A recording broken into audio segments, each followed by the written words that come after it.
La création, comme un cri d'amour ou une déchirure. Nuit agitée, sommeil perturbé, rêve jamais assouvi, démon de la création, tu me poursuis jour et nuit, comment te résister? Comme pour une prière d'amour, oh oui, je m'abandonne à toi, pareil à une véritable maîtresse, à tout jamais et pour toujours, avec passion, tendresse, envers et contre tout. Visite de la galerie de la Maison de l'Aune, chez Patrick Boutillier, 4 rue Marchande au Malzieu-Ville. Nous pénétrons, au rez-de-chaussée, de la galerie de la Maison de l'Aune, pour y découvrir les blocs architecturaux et les sculptures tridimensionnelles en mouvement. Il y a là maquettes à l'échelle 1/10, découpées à l'oxycoupage et traitées à l'acide sulfurique et à l'eau, pour obtenir la couleur de l'acier Corten, c'est-à-dire marron rouille.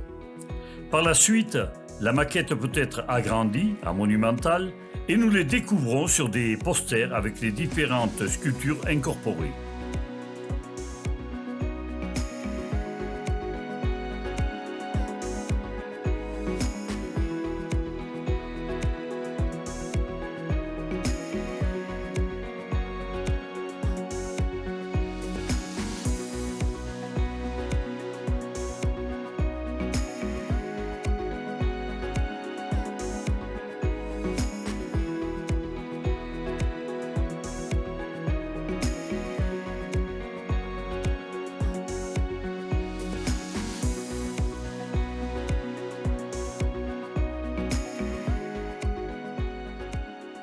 Au fond de la pièce, dans la cheminée, il y a un magnifique Christ, sculpture thermolaquée. Beaucoup de sculptures en couleur qui iront orner le parc de sculptures de M. Gérard Bonicel au village du Pinet près de la ville de Saugues en Haute-Loire. Et pour finir, de belles peintures contemporaines à l'acrylique.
Maintenant, nous montons au premier étage de la galerie pour y découvrir les sculptures assemblées, mi-fer, sculptures légères découpées au laser ou à l'oxycoupage.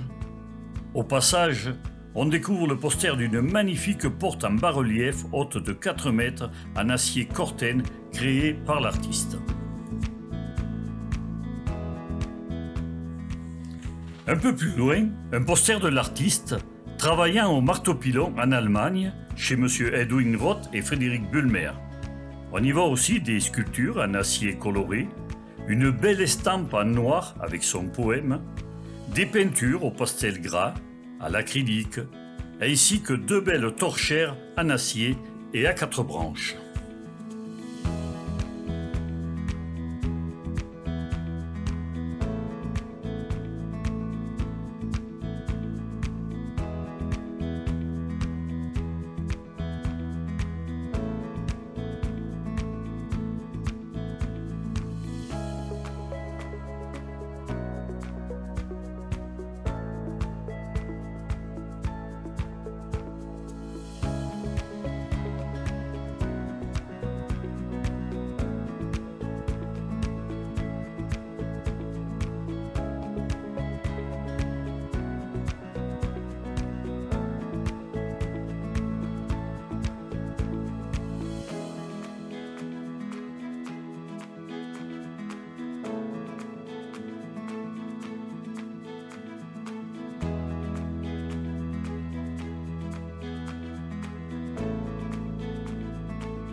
Nous continuons notre ascension au deuxième étage pour y découvrir le travail du bronze poli or réalisé chez M.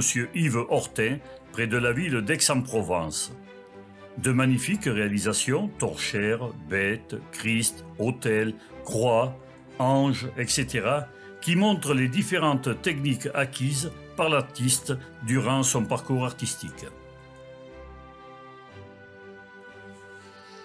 Nous découvrons aussi les sculptures en bois, d'autres en métal coloré, avec à chaque fois l'incorporation de l'œuvre dans l'architecture. Là, un bestiaire, une licorne, un minotaure, un poisson à côté d'autres en bois précieux, et pour terminer, les sculptures en marbre et granit découpées au jet d'eau, dernière technique de l'artiste en sculpture, sans oublier les poèmes et les posters.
Nous nous dirigeons maintenant vers le dernier étage de la galerie. Nous tombons sur les posters du monument aux morts créés et réalisés par l'artiste avec la complicité du fondeur Yves Hortin.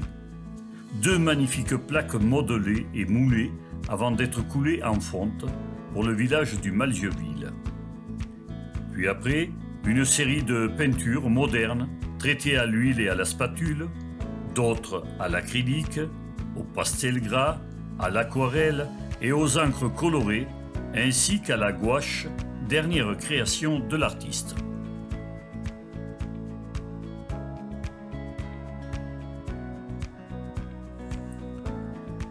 Nous terminons la visite du 3e étage avec les chefs-d'œuvre de la sculpture moderne en acier Corten, la croix, l'oiseau Corten, la lyre, le bouquet de métal Ouranos, la proue, architecture Qatar, un merveilleux dessin technique qui permit à l'artiste de construire toutes ces belles œuvres.